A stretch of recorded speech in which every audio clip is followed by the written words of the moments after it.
Olha, eu vou dizer um negócio a vocês. Eu não sou a Natália Arcuri, mas olá, meninos e meninas, como é que vocês estão? Vocês estão bem? Vocês estão sossegados? Vocês estão tudo de boas aí nessa primeira semana?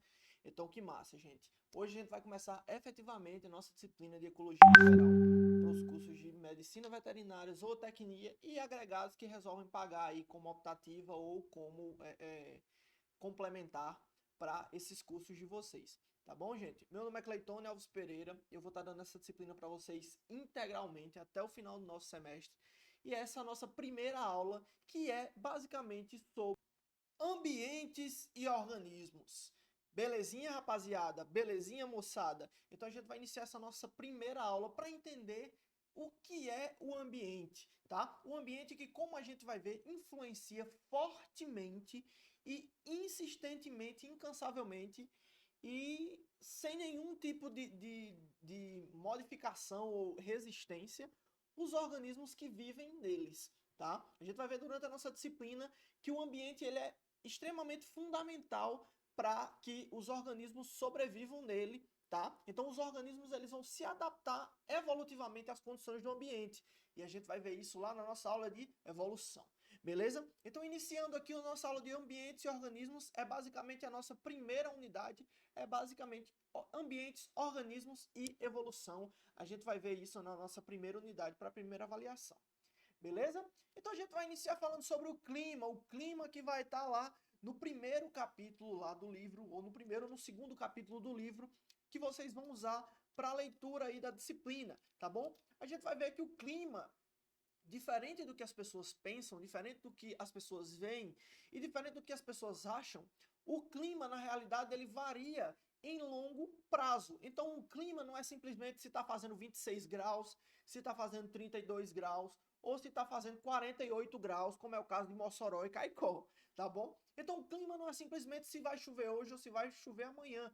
Na realidade, o clima, ele possui variações temporárias de longo prazo. Então, ele varia ao longo do tempo, ao longo dos anos, décadas e, às vezes, centenas de anos, o clima possui essas variações temporais, tá? E a gente vai ver no decorrer da nossa aula que isso depende muito da forma como o planeta Terra faz a sua rota em torno do Sol, né? Que é o famigerado movimento de translação, que vocês estão cansados de ouvir falar e ouviram falar muito no ensino médio, estudaram pro Enem isso aí muito no ensino médio, tá bom? Que é o movimento de translação, que é o movimento de rota, elíptico, né? De rota elíptica, que o planeta Terra faz em torno do Sol. Então a gente sabe que o planeta ele tem essa rota elíptica aqui, que em uma época do ano ele está muito próximo do Sol, e em outra época ele está um pouco mais distante, não é?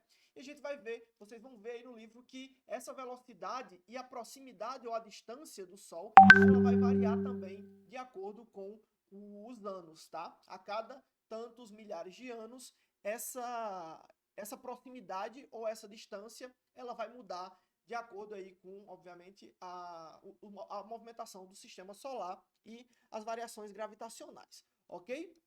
Então, como a gente sabe, o clima ele pode variar, como eu já disse a vocês, o clima pode variar aí ao longo de décadas e décadas, né?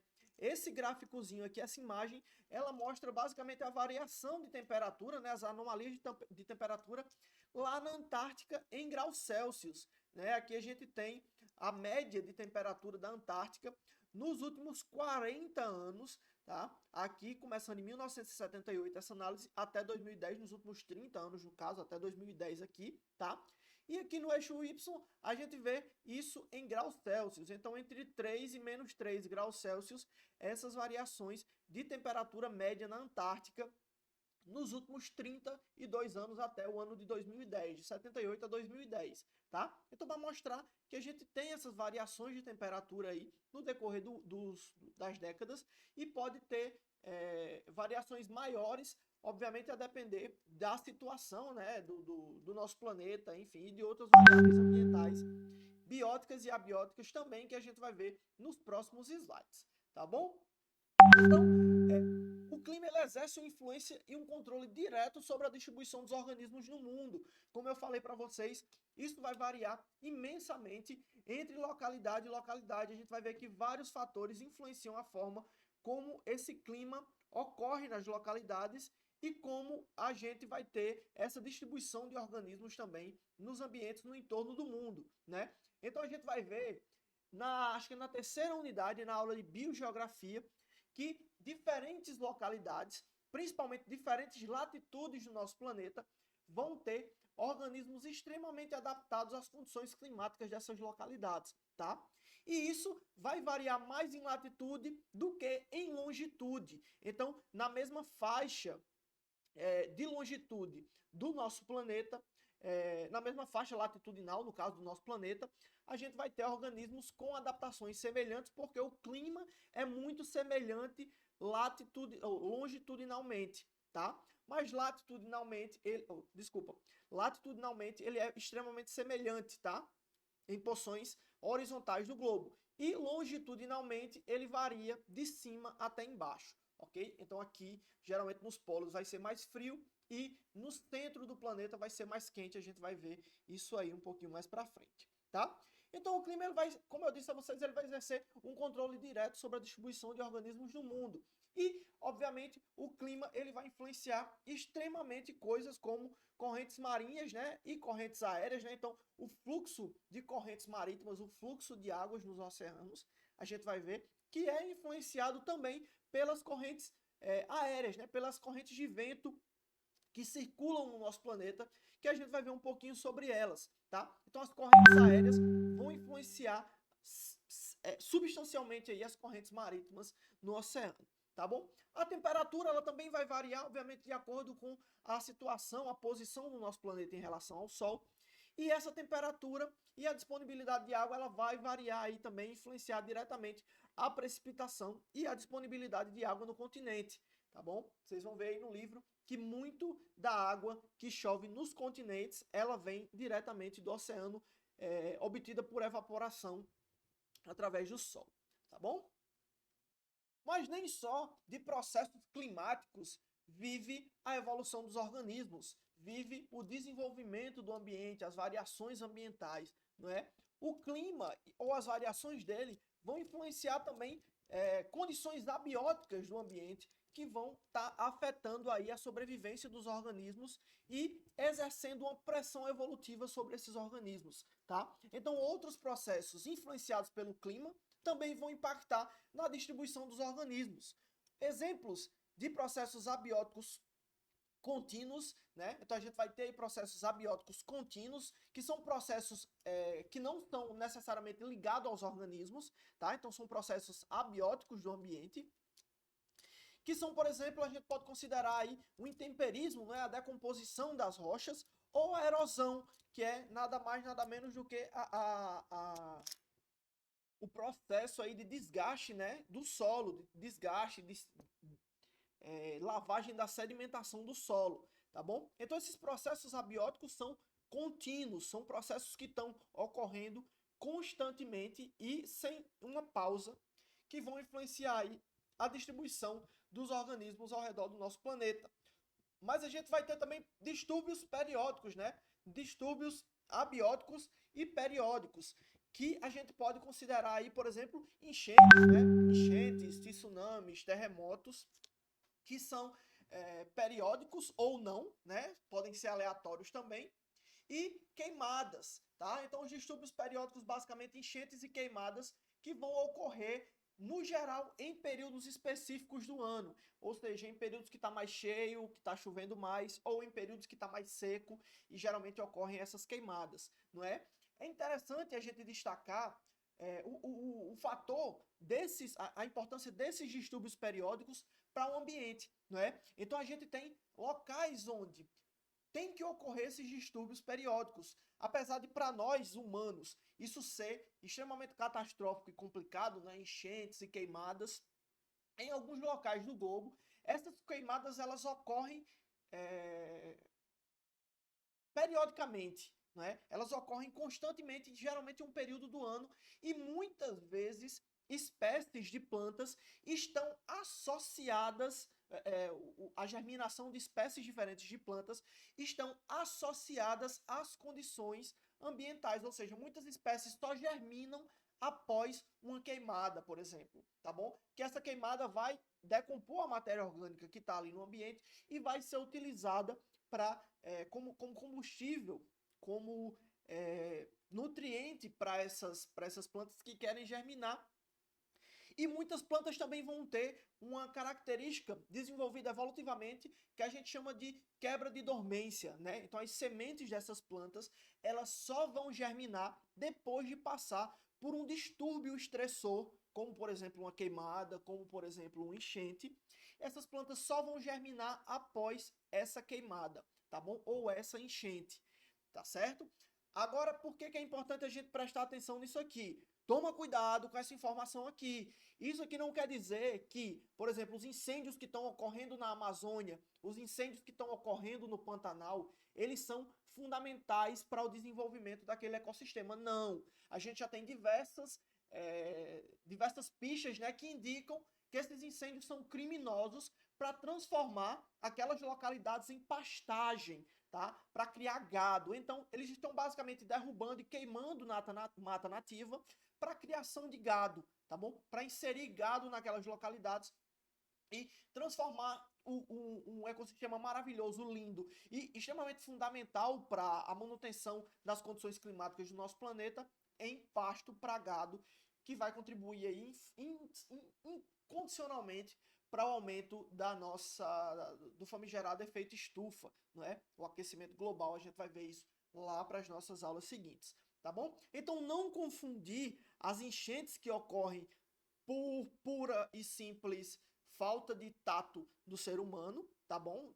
Desmatar mata nativa de beira de rio, desmatar leito de rio, queimar florestas, derrubar, arrancar, tirar banco de areia de praia ou colocar um banco de areia que não existe numa praia para tornar a praia maior. Então, esses fatores podem influenciar negativamente as condições climáticas do ambiente, tá? E podem acabar devastando aquele ambiente ali. Então, não confundir as queimadas que ocorrem naturalmente em locais como na Austrália, por exemplo, e até na Caatinga, no Cerrado, às vezes ocorrem incêndios naturalmente, tá? Não confundir esses incêndios naturais por causa da temperatura, do aumento da temperatura ou da seca, ou enfim, do período do ano que deve ocorrer essas queimadas. Não confundir isso com queimadas potencialmente criminosas que acabam aí com os nossos ecossistemas, com os nossos ambientes nativos, que são importantíssimos para a manutenção das condições climáticas e para o bem-estar não só dos outros animais, mas também dos animais humanos. E chega. Aqui a gente vai ver o balanço de energia climático do nosso planeta, né? Como é de se esperar, como é de se imaginar, né? Eu acredito que vocês já sabem disso ou já imaginavam isso. As condições, no caso, toda a energia que vem para o nosso planeta, ela é oriunda de onde? Do nosso Sol, né? Então, o nosso Sol, a nossa grande estrela do nosso sistema, né? Do nosso sistema de planetas, do famoso sistema solar, toda a luz que irradia e que chega no nosso planeta, toda a energia, ela vem emanada do Sol, né? Então essa energia que é emanada do Sol, ela tem algumas condições onde a gente vai ver que uma parte dessa energia, ela vai ser absorvida pela superfície do nosso planeta, tá? Uma outra parte da energia vai ser absorvida pela atmosfera e pelas condições, né, do caso da atmosfera, vai ser absorvida pelo vapor de água que está suspenso, vai ser absorvida pelos gases que estão suspensos na atmosfera. Então, uma parte vai ser absorvida pela atmosfera, uma outra parte vai ser absorvida pelas superfícies, né? Pela superfície terrestre e também pela superfície aquática, tá bom? E uma parte dessa energia também vai ser refletida pelas nuvens, ou seja, antes de chegar na Terra, essa energia vai ser refletida pelas nuvens, né? E uma outra parte também vai ser refletida pela própria superfície do nosso planeta. Então, uma parte também vai ser refletida pela superfície. E aí, essa parte aqui refletida é o que a gente chama de radiação solar refletida, tá? A gente vai ter aqui mais dois tipos de reflexão, no caso, mais dois tipos de irradiação, que é o calor sensível e a evapotranspiração. A evapotranspiração, né, ou a transpiração dos nossos oceanos vai ser conhecida aqui como fluxo de calor latente, né, que você acha que vocês vão encontrar esse termo aí no livro, fluxo de calor latente e o fluxo de calor sensível, que vai ser aí a reflexão, no caso, a energia transferida aí pelo ar, né, aquecido aqui das superfícies terrestres, certo? Então a gente vai ter o fluxo de calor sensível e o fluxo de calor latente, que é a evapotranspiração aqui também, certo? E a gente vai ter também as energias que são irradiadas pela superfície após serem absorvidas, tá? Essa energia irradiada pela superfície do nosso planeta, que tecnicamente seria para sair do nosso planeta completamente, o que é irradiado pela superfície, tá? Só que uma parte, ao invés de bater e ir embora, essa parte que seria irradiada aqui de volta para fora do nosso planeta, e aí talvez alguma coisa ficasse presa e talvez uma parte ficar presa dentro do nosso planeta, ela é mantida no nosso planeta, uma grande parte dessa radiação, ela volta, vocês veem aqui que 95 de 114, eu acho que acredito que em watts por metro quadrado, que é reabsorvido ou retransmitido de volta por causa dos gases, os famosos gases do efeito estufa, que estão suspensos na atmosfera. Né? Esses gases que a gente já sabe aí, o metano, o CO2, né, o dióxido de carbono, o óxido nitroso e outros gases estufa que a gente chama, né? Esses gases eles vão estar aí retendo essa energia, essa radiação de volta na nossa atmosfera. Então a gente tem que se manter atento aí, porque esses gases acabam aquecendo o nosso planeta mais do que necessariamente a gente precisaria que ele tivesse aquecido, como eu já falei mais uma vez, por pura imperícia, por pura falta de tato dos seres humanos, ok? Então, como a gente já viu, no caso, como eu já falei para vocês, a posição do planeta Terra em relação ao Sol, ela varia no decorrer do ano, tá? Então, uma parte do ano está mais próxima e outra parte está mais longe do Sol. Só que a nossa maravilhosa Terra, ela tem também uma inclinação. Então, ela gira inclinada, ela não gira reta, como muitas pessoas imaginam. Então a Terra ela é inclinada aí 23 graus mais ou menos, que é essa inclinaçãozinha aqui, tá?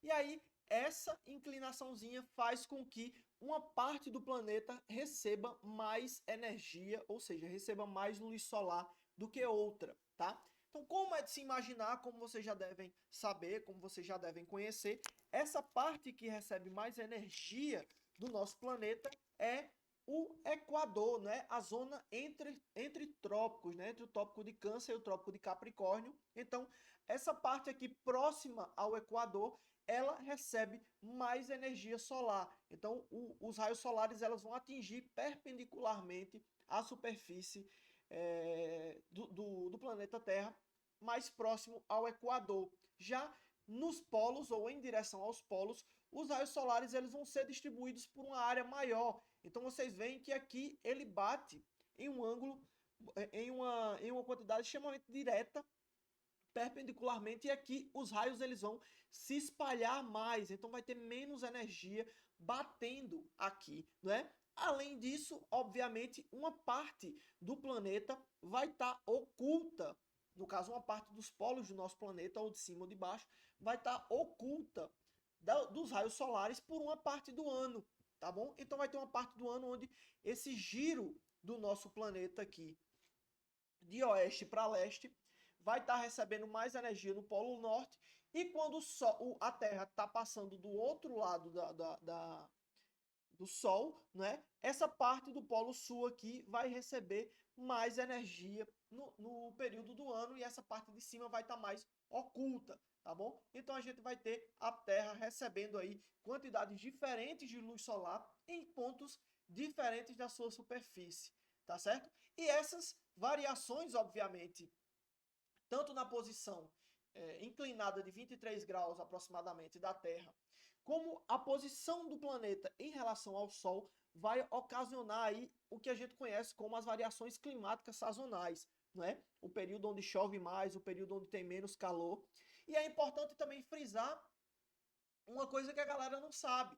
O hemisfério norte, a parte norte do nosso planeta, ela vai ter um período de inverno e verão, né, considerando aí as estações, oposto ao que a gente tem no hemisfério sul, certo? Então o que a gente vê aí muitas vezes na TV falando do inverno dos Estados Unidos e aqui está um calor lascado, é justamente porque as condições climáticas do norte e do sul, elas são o oposto, tá? Enquanto no Polo Norte, desculpa, no, na porção norte do nosso planeta, a gente vai ter aqui no hemisfério norte, a gente vai ter o verão, embaixo a gente vai estar tendo o inverno e vice-versa. Enquanto em cima for primavera, aqui embaixo vai ser outono e por aí vai. E é importante também dizer que quanto mais próximo dos polos, mais bem definidas são as estações do ano. Então a gente ouve muito falar aqui no Rio Grande do Norte em verão, outono, primavera e verão. Ou, desculpa, verão, outono, primavera e inverno.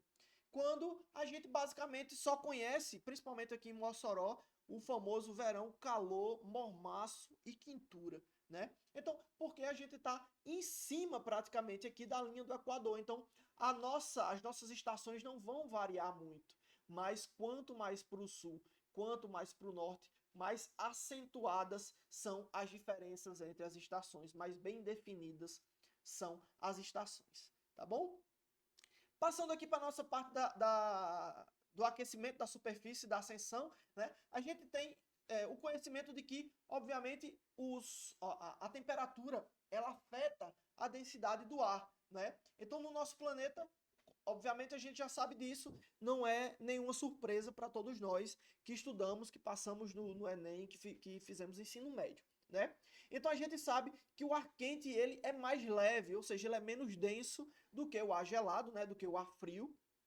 E obviamente, quando o ar está se aquecendo, ele sobe, né? Então o ar quente sobe e quando ele está esfriando, ele desce, tá certo? Então o ar gelado ele desce e o ar quente ele sobe porque o ar frio ele é mais denso e o ar quente ele é menos denso, né? A famosa música lá das meninas. O motivo todo mundo já conhece é que o ar quente sobe e o ar frio, muito bem, moçada, e o ar frio desce, tá bom? Então, à medida que o ar quente sobe, ele expande e, obviamente, se ele expande, ele aumenta a superfície de contato dele com a atmosfera, não é? E ele se resfria. E, obviamente, quando ele se resfria, ele condensa, formando aí vapor de água, né? Condensa formando as famigeradas nuvens e chove, não é? Então o ar quente que está na superfície aquecida, ele está aqui embaixo, ele aquece, né? Sobe, levando vapor de água também. Quando chega lá em cima, ele expande, aumenta a superfície de contato, resfria, condensa em nuvem e chove e desce, não é? Agora, uma coisa muito legal. Você pensa assim, professor, então é massa demais, é tranquilo, porque é simplesmente isso. O ar quente resfria na superfície aquecida, desculpa, o ar ele esquenta na superfície aquecida, sobe, expande e quando chega lá em cima ele resfria e desce. Então é constantemente um quente, sobe, expande, resfria e desce. Quente, expande, resfria e desce. Quente, sobe, expande, resfria e desce, né? Só que aí o que é que acontece? Isso não é simplesmente dessa forma. Por quê? Preste atenção!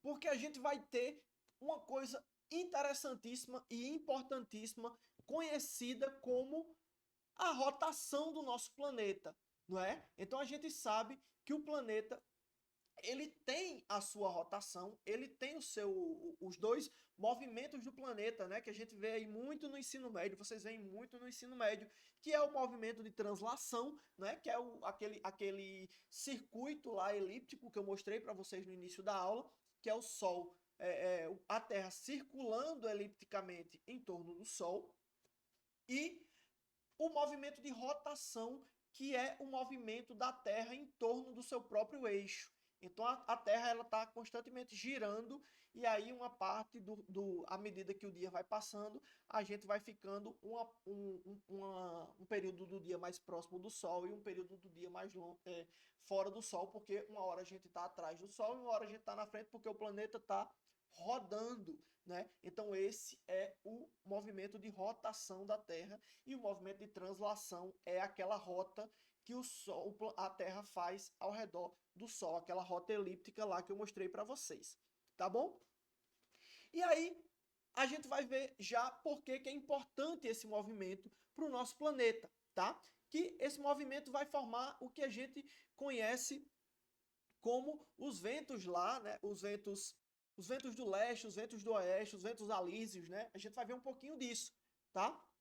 Mas aqui eu quero que vocês prestem atenção um pouquinho aqui nas células de Hadley, tá? Que são as células que são formadas por essa circulação de ar no nosso planeta, como eu falei para vocês aqui no cantinho, tá bom? Então o Sol ele vai aquecer a superfície da Terra, como eu falei para vocês, mais intensamente durante na zona equatorial, né? Na zona entre trópicos aqui, entre o trópico de Câncer e o trópico de Capricórnio, tá?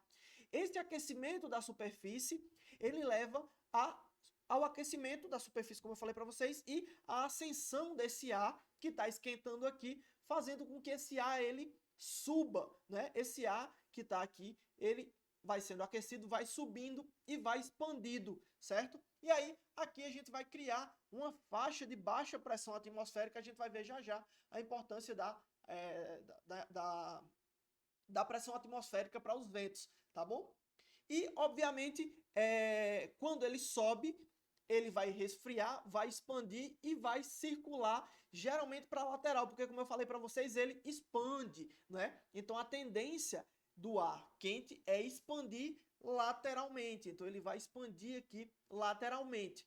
Quando ele expande e está se resfriando aqui em cima, ele vai resfriar, como eu falei para vocês, e vai precipitar, não é? Porque o motivo todo mundo já conhece, né? O ar quente ele sobe e o ar frio aqui ele desce, né? Então ele precipita. Então a subsidência do ar vai criar uma faixa de alta pressão aqui.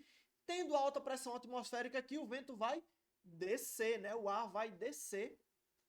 Então aqui a gente tem uma zona de ascendência e aqui uma zona de subsidência, ou seja, uma zona de subida e uma zona de descendência, né? Aqui é engraçado porque a zona de subsidência é a zona de descida, né? E aí, isso forma o que a gente conhece como as células de Hadley, tá? Então, essa circulação dos ventos aqui, por causa do aquecimento e resfriamento dos ventos, né, do ar, vai formar o que a gente conhece como as células de Hadley. E essas células elas vão ser mais presentes na zona na zona equatorial, desculpa, na zona intertropical, tá? Entre os trópicos de Câncer e de Capricórnio, como eu falei para vocês.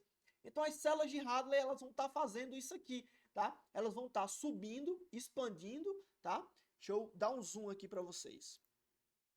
Então, as células de Hadley, elas vão estar aqui, elas vão estar sendo formadas pela ascensão do ar aquecido no Equador, tá bom? E aqui para cima, a gente vai ter ela expandindo e se encontrando com zonas em zonas de alta pressão aqui, recebendo o ar frio que vem da zona das células de Ferrel, tá? Que são essas zonas aqui, que são essas células de vento também, iguais às células de Hadley, aqui da zona temperada, que vai misturar aqui ar gelado e ar quente, também aqui na zona entre 30 e 60 graus, tá bom? Que são zonas de alta pressão. Que forma aqui a zona temperada, que são as células de Ferrel. E aqui em cima, a gente vai ter as células polares, que vão fazer essa mesma circulação de vento. Então, vocês veem aqui que tem umas variações de vento. E essas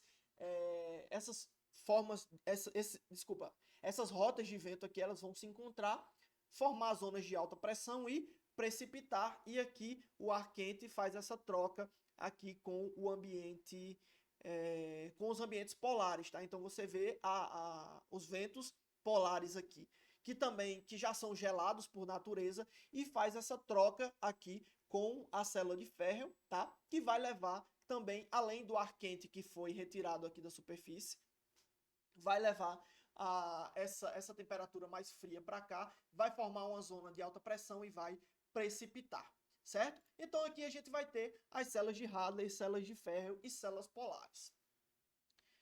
Para não complicar para vocês, para ser muito tranquilo para vocês e para vocês entenderem isso passo a passo tranquilamente, eu vou deixar aqui na descrição do vídeo links de vídeos no YouTube de professores muito bons que explicam direitinho essas relações entre ar quente e ar frio, densidade do ar, tá?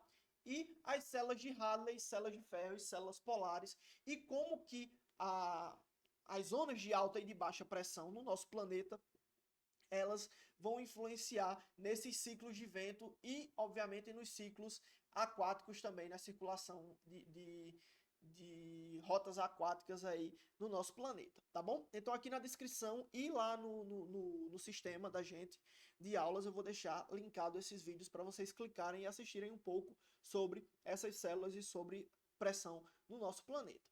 Mas aí, professor, isso daqui é suficiente para a gente saber que ocorre? Não, porque como eu falei para vocês, o planeta ele vai estar constantemente girando em torno do próprio eixo, né? Aqui ele está, obviamente, pareadozinho, bonitinho, mas a gente sabe que esse planeta ele está girando, né? O nosso planeta ele está girando aqui no sentido de leste para oeste, né? Desculpa, no sentido de oeste para leste. Olhando de cima, ele vai estar girando no sentido anti-horário. Olhando de baixo, ele vai estar girando no sentido horário.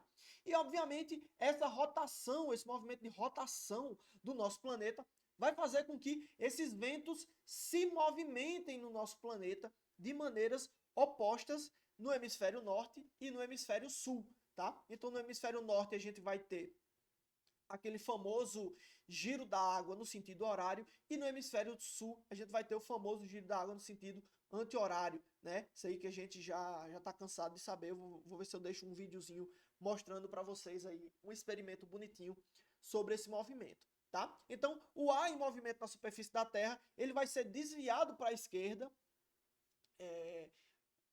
no caso, da esquerda para a direita, no hemisfério norte, e ele vai ser desviado da direita para a esquerda no hemisfério sul, por causa do movimento de rotação da Terra. É o que a gente conhece como o bom e velho efeito Coriolis, ou efeito de Coriolis, tá bom? Eu vou deixar na descrição aí o videozinho falando sobre o efeito de Coriolis, a influência da rotação da Terra na circulação de ventos na superfície do nosso planeta. Belezinha, gente? Como eu falei para vocês lá atrás, os ventos eles vão impulsionar as correntes oceânicas no nosso planeta, tá? Então, diferentes camadas oceânicas, da parte mais rasa, né, da superfície, até a parte mais profunda, vão ter diferentes condições de temperatura e de salinidade, tá bom? Então, quanto mais profundo, mais frio e mais salgada, mais salina vai ser essa água, tá bom? E quanto mais superficial, obviamente, mais quente, menos densa e menos salina vai ser a água, ok? E os ventos eles vão impulsionar as correntes marítimas do nosso planeta. A gente vai ver que as zonas de alta e baixa pressão de ventos no nosso planeta vão impulsionar como é que chama?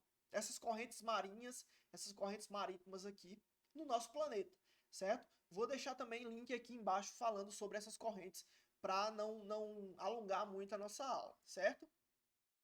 Aqui a gente vê uma variação, como eu falei para você, que durante o período do ano a gente está em diferentes condições, tá? Então aqui para mostrar em julho, tá? O nosso planeta em julho e o nosso planeta em janeiro e as zonas de alta e baixa pressão, certo? Então os A's significam alta e os B's significam baixa pressão. Como vocês já sabem, zonas de alta pressão são zonas onde o vento está mais frio, né? Onde o ar está mais frio, então ele está mais denso, então a pressão ela é mais alta, tá? E zonas de baixa pressão são zonas onde o ar está mais quente, ele está mais aquecido, tá? Então ele expande mais, então venta mais nas zonas de baixa pressão, elas estão recebendo mais vento e nas zonas de alta pressão está ventando mais, ok? Então no verão, no verão aqui no hemisfério norte, por exemplo, a água ela vai ser mais fria do que no continente, na mesma latitude, certo? Então na mesma faixa vertical aqui, na mesma latitude do nosso planeta, essas áreas, as áreas de água no oceano, elas vão ser mais frias. Então a gente vai ter aqui áreas de alta pressão em cima dos oceanos, tá bom? E, obviamente, como é de se imaginar, mais próximo das porções de terra do planeta, a gente vai ter uma temperatura menos quente, então mais fria. E, obviamente, a gente vai ter zonas de baixa pressão, porque o ar gelado ele é mais denso, ok? Então, é diferente do que ocorre aqui durante janeiro, tá? Que é o inverno no hemisfério norte, tá? Então, no inverno, o continente ele vai ser mais frio do que no oceano, tá? Porque, principalmente por causa da posição do planeta em relação ao Sol, certo? Então, no inverno, essa área, o planeta ele vai estar mais inclinado com a parte de baixo virada para o Sol durante o inverno, certo? E, obviamente, isso aí vai fazer com que a parte de cima ela esteja menos... Então, no inverno aqui, a parte de cima do planeta ela vai estar menos aquecida, tá? E, obviamente, a porção de terra ela vai estar mais quente, porque vai tá aquecendo mais do que a parte aquática, tá bom? Do que a parte dos oceanos. Então, a gente vai ter zonas de baixa pressão, certo? Então, um vento mais gelado, mais frio aqui, tá? Uma temperatura mais fria nos oceanos e uma temperatura mais alta aqui desculpa, e uma densidade mais baixa, uma temperatura mais alta aqui na superfície terrestre do planeta, tá certo? E aí, obviamente, isso vai gerar ondas de vento muito fortes que podem atingir. Então, aqui no hemisfério norte, principalmente, a gente ouve falar muito, né, de furacões, de tufões, que atingem essas porções de terra aqui, justamente por causa dessas áreas de baixa pressão no oceano, que formam aí os furacões, os tufões, e atingem aí as zonas terrestres do planeta, porque tem alta pressão aqui, certo? E como a gente está vendo aqui, essas flutuações elas vão ser mais pronunciadas no hemisfério norte do que no hemisfério sul, justamente porque no hemisfério norte a gente vai ter uma porção de terra maior, se vocês observarem aqui, a gente tem mais terra distribuída no hemisfério norte do que no hemisfério sul, tá? Então essas flutuações elas vão ser mais pronunciadas no hemisfério norte, ok? Só aqui para falar um pouquinho para vocês sobre as zonas de ressurgência, tá? As zonas de ressurgência são zonas costeiras onde a gente vai ter a água fria das profundidades do oceano subindo aqui para a área mais superficial, tá bom? E essa água fria subindo, ela revolve toda a matéria orgânica que está aqui, no sedimento, tá bom? E essa matéria orgânica sendo revolvida aqui, ela cria condições ideais para que os organismos que vivem aqui nessa zona costeira, eles consigam ter uma quantidade de nutrientes disponível para se nutrir, crescer, reproduzir e, obviamente, aumentar a sua produção, né? Então, nessas áreas onde você tem um aumento na produção desses organismos, você vai ter, obviamente, um aumento na produção dos outros níveis tróficos desse ecossistema aqui, certo? Então, se você tem mais fitoplâncton, você vai ter mais zooplâncton, você vai ter mais peixes e organismos crustáceos marinhos predadores que predam esse zooplâncton e, obviamente, você vai ter outros organismos de níveis tróficos posteriores que vão estar consumindo, e quanto mais energia e quanto mais nutrientes você tem disponível, maior vai ser a produtividade, maior vai ser o consumo dessa área, tá bom? Então, basicamente, as zonas de ressurgência, elas ocorrem aqui nessas localidades, geralmente onde a gente tem ventos paralelos, tá bom? Então, ventos que sopram paralelamente aqui à zona costeira, tá bom? E aí esse vento, junto com o efeito de Coriolis, que a gente já viu e que vocês já assistiram os vídeos, origina aqui uma corrente superficial, fazendo com que essa água superficial ela flua, cria uma corrente que vai da costa para o oceano. Então essa zona superficial vai criar uma corrente marítima da costeira, da costa para o oceano.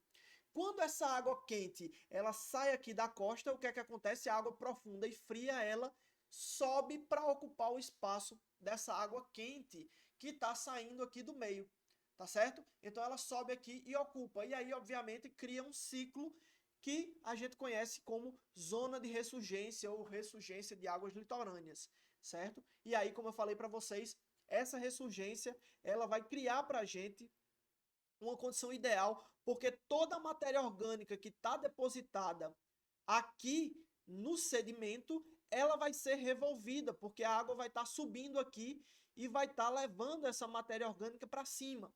Então você vai ter uma área extremamente nutritiva aqui para a sobrevivência de organismos aquáticos e, obviamente, todos os outros níveis tróficos vão subir e isso aumenta extremamente a produtividade de peixes dessa área e torna essas áreas extremamente importantes para a pescaria, enfim, para entidades pesqueiras aí que vivem desse meio aí para sobreviver.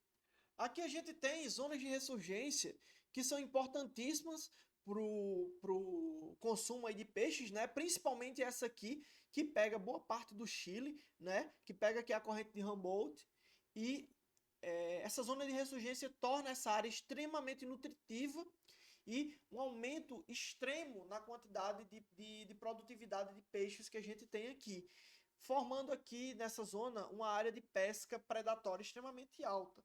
Tá? Então a gente tem constantes campanhas aí de sensibilização da comunidade pesqueira para evitar a sobrecarga de pesca aqui e não acabar por dizimar as populações de peixes que ocorrem nessa localidade aqui, para evitar, obviamente, não destruir esse ecossistema, porque esse ecossistema ele precisa estar em equilíbrio. Então aqui eu vou dar para vocês uma pausinha, tá? Então esse é o final da nossa primeira parte da aula, tá? Vou dar uma pausa aqui para o cafezinho de vocês, e aí vocês procuram aí, clicam aí na parte 2 da aula, para que vocês acessem a segunda parte e a gente continue esse conteúdo aqui maravilhoso. Tá bom, gente? Até lá!